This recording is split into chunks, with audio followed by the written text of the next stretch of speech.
we have created a Ferrari, and we leave it in the garage admiring it, instead of taking out and risking it in a very fast and spectacular drive, taking it out and showing to the world. And I think that excessively high standards with which we judge each other's work doesn't allow us to risk what it is to go out there and really engage the work of the world of the builder, the world of the plan books, the world of those who design vinyl siding, the world of Home Depot, the world of the mobile home and prefabrication, because of the excessively high regard which has been necessary to get us where we are. Where we are, it was necessary to be rigorous, not only to recover the craft of architecture, but to protect themselves from the depredations of postmodernism, where actually, in the pursuit of open-mindedness, all discipline was lost. Very correctly, the classicists have closed down the discipline to the canon. But now the canon has been recovered, okay, in an absolutely heroic 30-year campaign, of which virtually all of the heroes are in this room.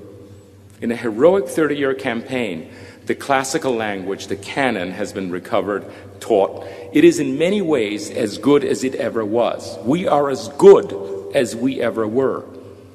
The question is, what do you do next? Do we keep republishing versions of the Quattri Libri? Do we keep teaching only the canon that was very arbitrarily reduced by Palladio to 4? And it serves, and it served as a discipline, and it served as a recall to order, but does it really serve the modern world to have such a constrained canon? What I would recommend with this group is, in the next campaign, and by the way, we don't have 30 years, is that the canon be expanded. Not simply opened up the way postmodernism was, but that the canon be expanded. And that the canon be expanded in several ways, but 2 ways in particular, which I think everybody here knows, but perhaps doesn't see the possibility. Although I have experimented a bit with it, and I do see it. And that is, one of the problems that we have, and this is practical knowledge, is we cannot have a canon of architecture that cannot make an opening, in which it is not in the canon to make an opening that is wider than higher. Okay. We can't make a world in which we cannot create within the classical canon the entrance of a parking garage.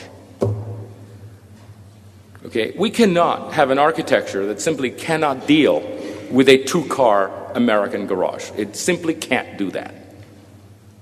And I mean in a straightforward way, not just a way of plastering or, pretending things that happen. We cannot make a canon that in which the garage door has to open this way and cannot fold this way. The classical canon needs to be expanded if it is to be, as several of the speakers have said, of the 21st century, it needs to be expanded. And it is not necessary that it be experimentally done, because we have one enormously brilliant architect in front of us, and that is Frank Lloyd Wright and the Prairie School. Now, you can take Frank Lloyd Wright 2 ways. You can say he was the beginning of the fall. He was the one that discarded traditional architecture. But you can also look at Frank Lloyd Wright this way, and it just depends how you look, what glasses you put on. He was the last and greatest of the Greek Revival architects. The last and greatest of the Greek Revival architects. He was the one that, instead of taking the Parthenon and all of its constraints, took the Erechtheion and all of its freedoms and made an incredible architecture of it up to 1910. And then it's up to you. It's a matter of taste.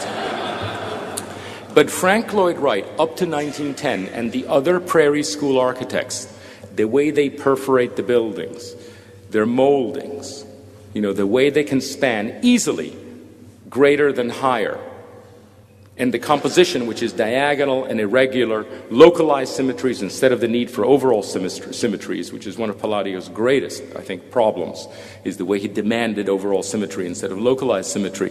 Frank Lloyd Wright and the work of the American Prairie School architects really must be brought into the canon if we're to deal with the 21st century. The other, I think, great architect that can contribute is Joseph Plečnik. And when Plečnik contributes, he took the classical language, obviously he knew perfectly, and he brought into it a folk vernacular. He understood folk architecture.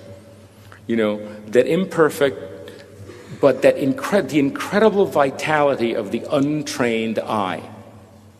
What my brother Douglas calls the vernacular mind. Not the vernacular, which is something that can be learned, but the vernacular mind. That way of thinking, that flexibility, the ability to make some composition out of circumstance, of the imperfect, of materials that are not noble, but in fact materials that are found materials, of working with anything and everything and every circumstance, and actually craft but not perfection. That kind of thing is extremely important, I think, for the architecture of the 21st century. So we need to, those two architects, and there are others that are, I think, less complete in their proposition. You know, the early Asplund, the early Alto, Otto Wagner himself, fantastic expanders of the language, you know, after it had been constrained by the Academy, fantastic expanders of the language. They really must be on our camp and not just in the opponent's camp. It would be, I think, idiotic tactically to reject those architects. You know, if you look at Leo's architecture, always, in my opinion, leading and ahead. If you look at the work he did at Miami, and if you look at all the buildings he's built in America, every one of them, all three, all incredibly brilliant. What lesson do they hold? Exactly that, the vernacular mind. Okay? Not one of them is correct in any kind of canonical sense, and yet they are canonical buildings. And so the third of the architects that I would wish to bring forward and put Leo again, you know, front and center is Leo Creer. So let us study, at least I will, and by the way, a substantial number of the Driehaus Award will go into creating a new canonical publication of the orders by these architects that I've mentioned. This is one of the things we must do.